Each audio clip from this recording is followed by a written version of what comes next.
মনোবীক্ষণ polyclinic, চিকিৎসার জগতে এক দশক। এখন এখানে সব বিষয়ে ডাক্তারবাবু একসাথে তলায়।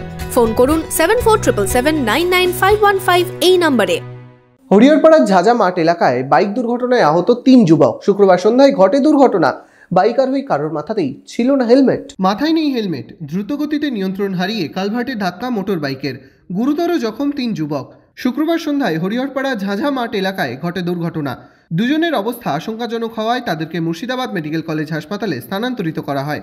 জানা গিয়েছে, হরিহরপাড়া শিবনগর এলাকার বাসিন্দা 3 যুবক এদিন সন্ধ্যায় বাইকে বিহারিয়া যাচ্ছিলেন।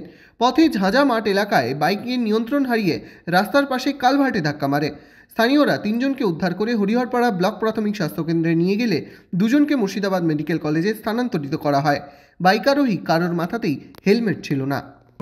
ঘটনাটা হলো বলতে গেলে ওরা মাগুরার দিকে পেঁয়াজের গাড়ি চালাই তো, মানে ট্রাক্টর চালায়, তাই ওই ট্রাক্টর টানতে যেছিল, মাগুরা ছিল, তাই ওই মোটরসাইকেলে যেতেছিল একটা গাড়িতে 3 জন যেতেছিল, তো আসার বেলায় ওই যাওয়ার বেলাতেই অ্যাক্সিডেন্টটা হয়ে যায়।